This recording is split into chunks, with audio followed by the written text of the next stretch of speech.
Okay, for part one of this tutorial, interpreting the rehearsal schedule. For some reason, people seem to have a really hard time with this, but I can tell you right now that you are perfectly capable of handling this. It's a really simple system, and all you need is just to learn a few basics and use the tools you got, and I'm sure you can figure it out. So, for starters, let's zoom in on here. Every single day has a detail of exactly what's going on at the rehearsal. D represents dance, A represents act, and S represents sing. On days when we're choreographing a dance, it'll be specified right next to the letter what dance is being choreographed or rehearsed later on in the process.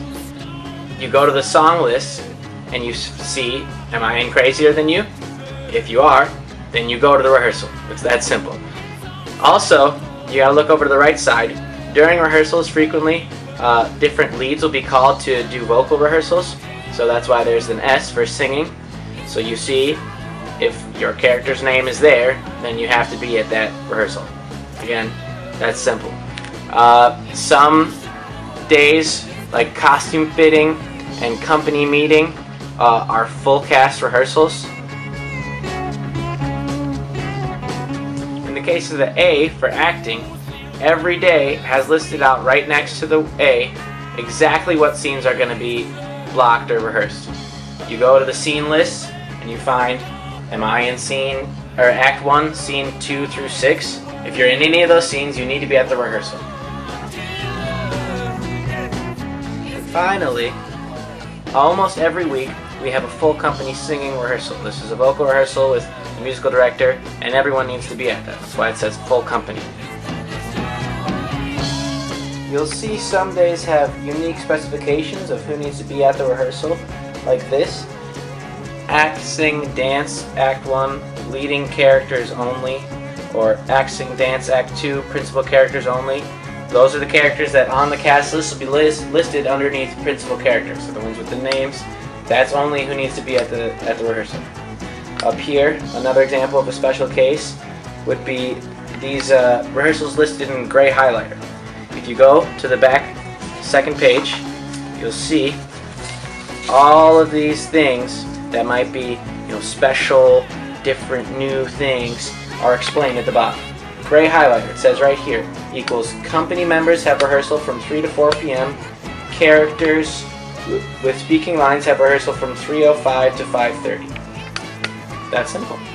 You also see these ones with the pound sign, the caret, the tilde, the star, and the pluses. Those are all symbols on the rehearsal list you can see them along the line, for special days.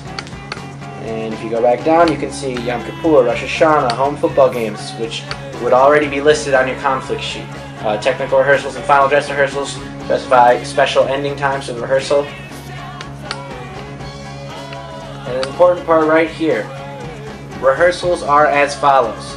Monday, Tuesday, Wednesday, Thursday, Friday from 3:05 to 5:30 p.m. Every single day, unless it's been specified otherwise, will go to 5:30 p.m.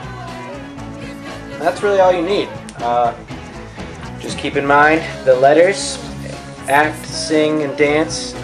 Find what is being done at the rehearsal and see if you need to be a part of it.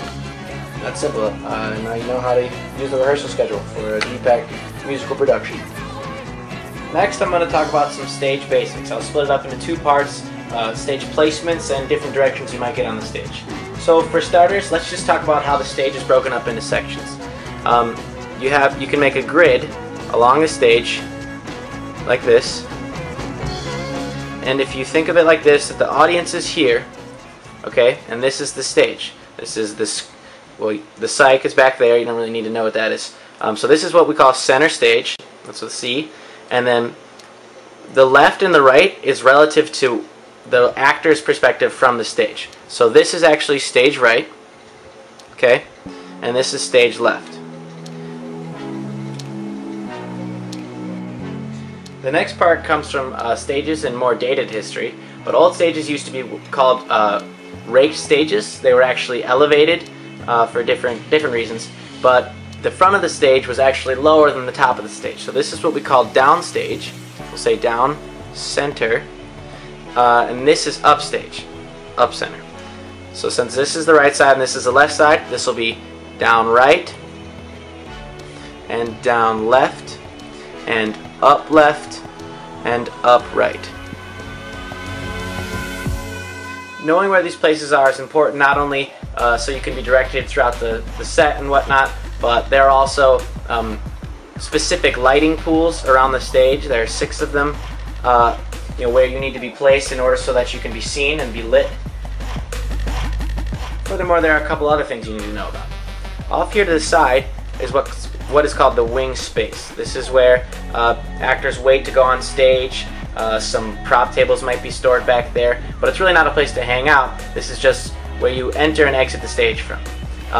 Coming off of the wings, there are smaller curtains called legs that will be pulled across to kind of hide what's going backstage. Up front, obviously the main curtain is also called the main drape. Comes right across the front of the stage. Over to the sides, before the stage actually ends, you'll have 2, in our theater, it's like a brick structure that comes over the stage. It's called the proscenium arch. Every part of the stage before the proscenium arch is what's called the apron. So when you're asked to come down to the apron, that's what they're talking about. In other words, you might hear exit and enter. All that means is leaving or entering the stage.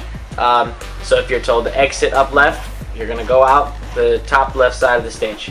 It's pretty straightforward, just know those words. Different.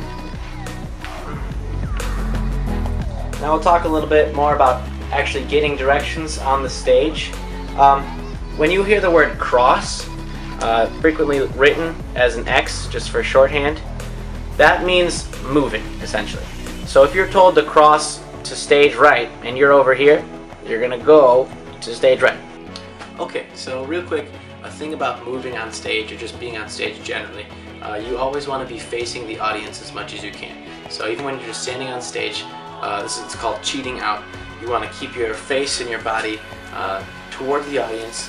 Even if you're talking to somebody over here, you can still have a huge portion of your body facing the audience, and that way people over there can see at least part of your face even while you're talking to this person.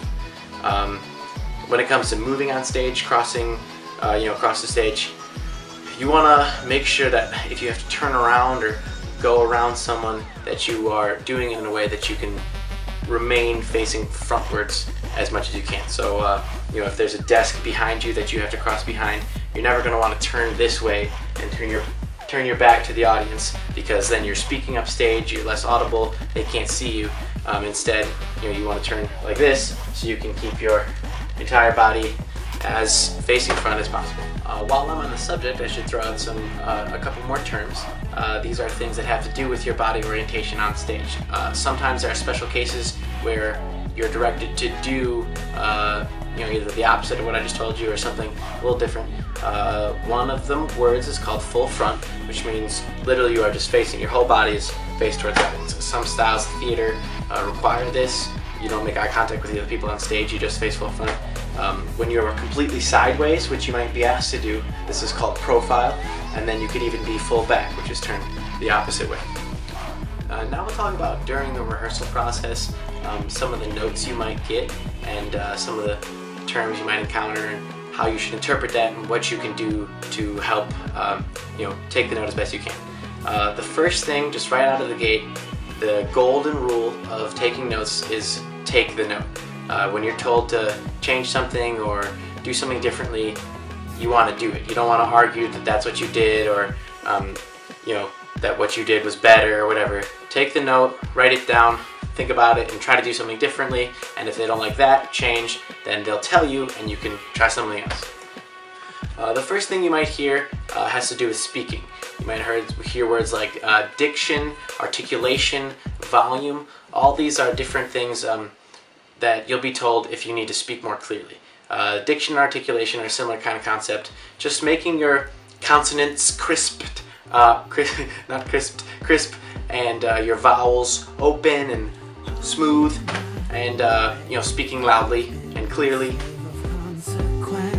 Another thing you'll hear a lot about is your stage presence. That has to do with your posture and your physicalization of the character, how expressive you are. So you know, if you hear something like, you know, I don't like the way you're slouching or your posture, you might not even realizing, but you might be standing on stage, you know, kind of boredly, you know, not a lot of action on your face or in your body. You might be fidgeting, and so just try to focus on straightening your posture, keeping your hands at your side, or doing something. If you're gonna move on stage, you know, make it intentional. Give it a purpose. So it's definitely move. Don't stay like a statue, but you also want to avoid nervous fidgets and stuff like that. Also, you know, when you're saying words, you want to feel the emotion behind those words and read it in your face. If you're saying something happy, you want to smile. You want to be big and expressive. If you're saying something, you know, mad, the same thing. You're saying something sad, be more downtrodden. Then it's okay to slouch and, you know, be a little more solemn. A huge thing in taking notes is character choices.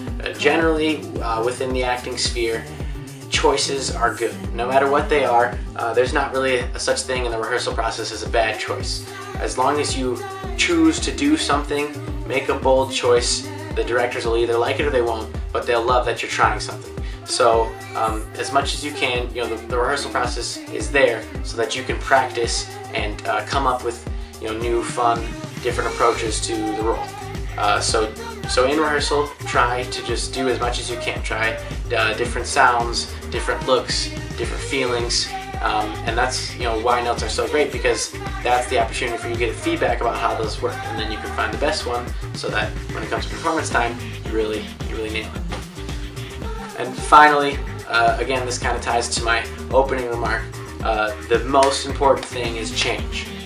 You know, take the note, and you know, if they tell you that they don't like something, or even sometimes notes are hard because you might not get a direct you know, request. They might not tell you exactly, you know, what line you don't look quite excited enough, or you know, they might not tell you exactly you need to cross here differently. They might just say something about something is you know, not quite working. And so the biggest thing is just to work on changing.